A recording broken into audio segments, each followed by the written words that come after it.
Hello, my name is Leah Crawford, one of the Let's Think in English tutors, now a tutor for over a decade, still as in love with the programme. This short session is designed just to give you a window into why you might want to become a Let's Think teacher and introduce it to your school. What kind of common classroom problems might Let's Think in English help you to solve?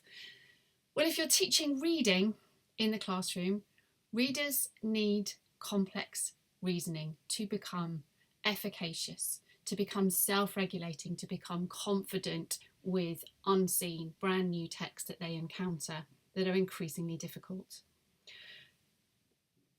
This might look more like the kind of readers that you find in your classroom, those who don't particularly read on their own for pleasure, can become passive and disengaged, might struggle with more complex inferences, that dimension of comprehension that we just cannot teach. All we can do is to probe it and to nurture it, and therefore might lack confidence when placed with a silent reading of an unseen text. How do we stimulate the kind of cognitive capacity schemas that are needed then to build and rebuild this much more confident, metacognitive, self-regulated reader in the classroom? We are deeply social in our method of reading, so I'm going to take you through a tiny moment in a lesson. If you can imagine that your readers would be in mixed ability groups with really clear guidelines about how accountable they are to speak and share their ideas with their group and come up with group responses. Cognition is social. So we might read a sliver of text. You can read that there for yourselves. And initially we would ask the children to classify the text. What kind of text do you think it's in? What kind of snap cards are going on in your head about text that you might have read like this? Even films that have a similar kind of context, animals behaving in this way.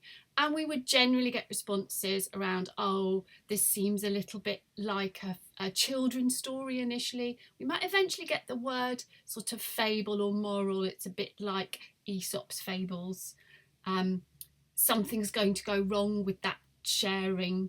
Things will go wrong and then they will make friends and there will be a message. That kind of idea comes through. So at the moment, the children are quite fairly confidently together assimilating this text. We then ask them to pause and predict what's going to happen next. Oh, well, they say things are going to start to go wrong. Either they start to squabble and argue, or there'll be some external agent, another bigger beast, or even a human that comes and disrupts this little paradise that they have built together. So we work, and that is indeed what happens. So their initial prediction again builds some confidence. As this fable, in fact allegory, unravels, it becomes increasingly dystopic. And the children in an upper junior classroom around the age of 9, 10, 11 have not predicted that it would become so dark. And so there's our shock. Why might that be? What is this telling us, not just about the animals, but the message that these animals in this context is representing? And we've led them therefore just from a little short sliver about a fable about animals towards the idea of a much larger allegory. So what's happened here? We have had some fairly confident shared knowledge building based on past reading experiences. We've had shared prediction, but crucially, explain why you think it's this kind of story. Explain why you think this might happen next based on what you know of these kinds of stories or what evidence you have so far in the text. That makes them highly alert. The surprise or puzzlement towards the end of this really dystopic fable is what most stimulates their cognition. How can this be? And that generates a germane disturbance for them to reframe and update their intelligence around just what texts can do. Yeah, why they follow the patterns that they do. We haven't approached a fable quite this dark before with quite such a meaning.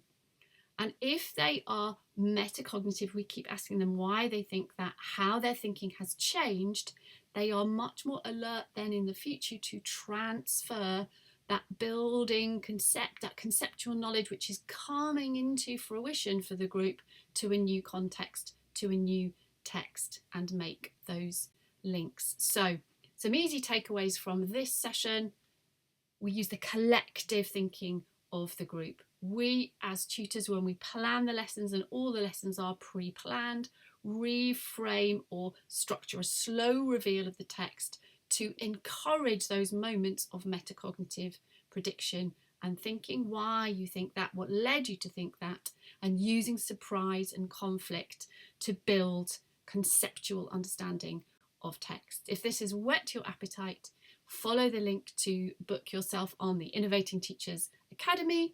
Find me for information or to make a connection, Leah Crawford on LinkedIn.